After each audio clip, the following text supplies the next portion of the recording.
So I was brought up in England, decided I wanted to be an industrial designer, and I went to study design at the Central School in London. My first projects were things like toasters and everyday consumer products. My expectation was that I would continue to design objects manufactured in metals and plastics for the rest of my life. But in the 70s, I got the opportunity to design both telephones and computers. And so once you start designing those products that have technology as part of them, then you feel, oh, I need to design the way they behave completely. So I found myself creating interaction design.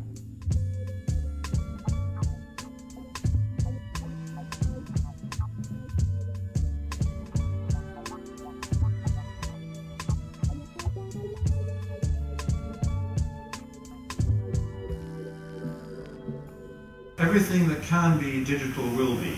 Digital technology seems to be everywhere. I had the opportunity to work on this first laptop in 1979 and 1980.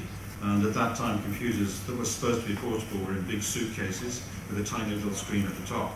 And I must say it was a huge thrill to have the opportunity to do something so innovative. We developed a magnesium case for the housing to make it possible to drop it and not damage it. And I remember very clearly the first day that I had a working prototype, which was at the end of 80 or early 81. And I took it back and said, okay, now's my chance to use the product I designed. And for the first minute and a half or 2 minutes, I was very proud of myself, because I was noticing the fact that as I opened it, it felt good, and I could see all the details of the design. But after the first 3 or 4 minutes, I found myself getting completely absorbed by the relationship I had with the software, with what was happening down behind the screen. I felt myself kind of sucked down into it, where I was only interested in making the keystrokes and steering it and the software interactions. And I completely forgot about my physical design. And the stuff that I hadn't designed lasted the whole day. The stuff that I had designed lasted 5 minutes. At that point, I knew I had to learn how to do interaction design. I was lucky enough to be able to get Bill Planck, who was a well-known guru at the time from Xerox, to join me in the mid-80s to help us to establish a way of doing interaction design. And so here he is explaining what he means by interaction design, but illustrating it as he goes. I'm going to start with the definition of interaction design. Focusing on design for people. Interaction designer has 3 questions to answer. They're all how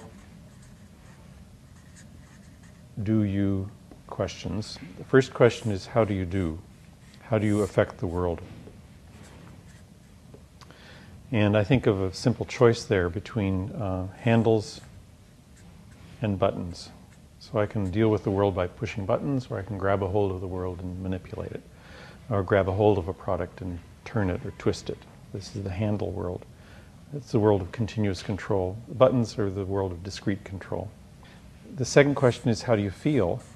This is how to get feedback from the world. There I like McLuhan's distinction between what he called fuzzy or cool media and hot or distinct. Cool and hot. Cool media draw you in. Finally, the third question is how do you know? And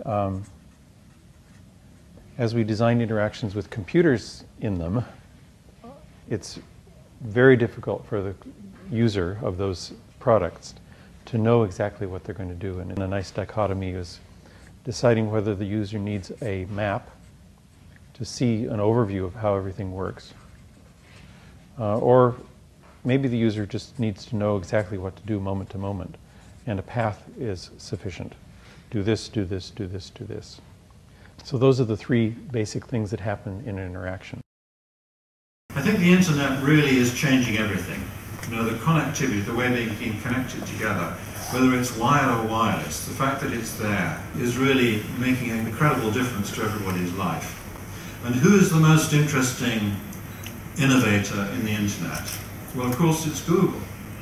The amazing thing about Google is that they're such a simple design. They really managed to do something which doesn't seem cluttered. It seems very easy to use. It gives you your answer incredibly quickly.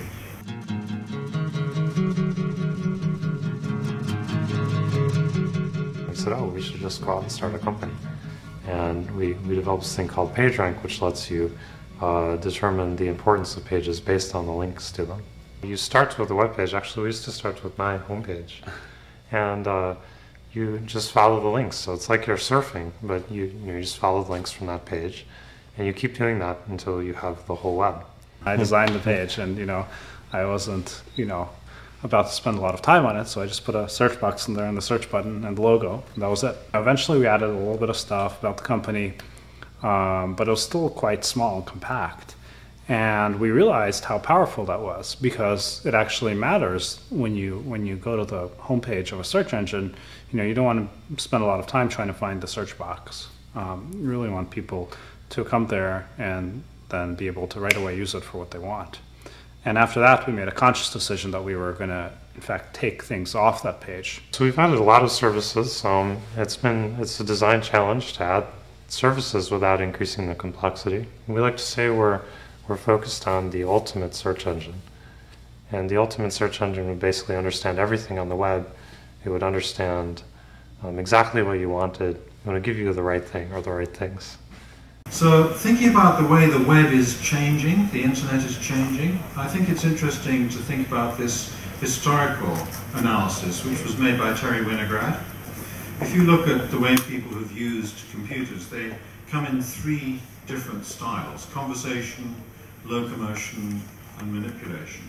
The early computers, you had punch cards or pieces of punch tape, and you put something on there that you wanted to ask the computer. Then you put it into the machine, you waited, and the computer did its thing, and then it gave you an answer back. So it's like a slow-motion conversation.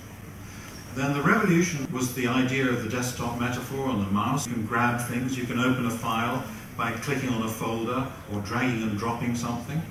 That is manipulation. When the web first started, it happened in a way where you opened a file by thinking that you were going to it. You went onto the web, you found a page, and then you read it. Locomotion. You went through this invisible space. I think what we're seeing now with Web 2.0 is more and more possibility of using all those three metaphors together. So when you go to a page on the web, it's now more likely that you'll be able to use something directly there, manipulate it, and also perhaps have a conversation with other people when you're there. So the three metaphors of the history of computing are probably coming together in the future of the web. There's been a lot of promise from things like handwriting recognition and voice recognition that's been frustrating. It really hasn't happened because the mind is so sophisticated. But I think what we're seeing now is a sudden change in terms of the nature of input.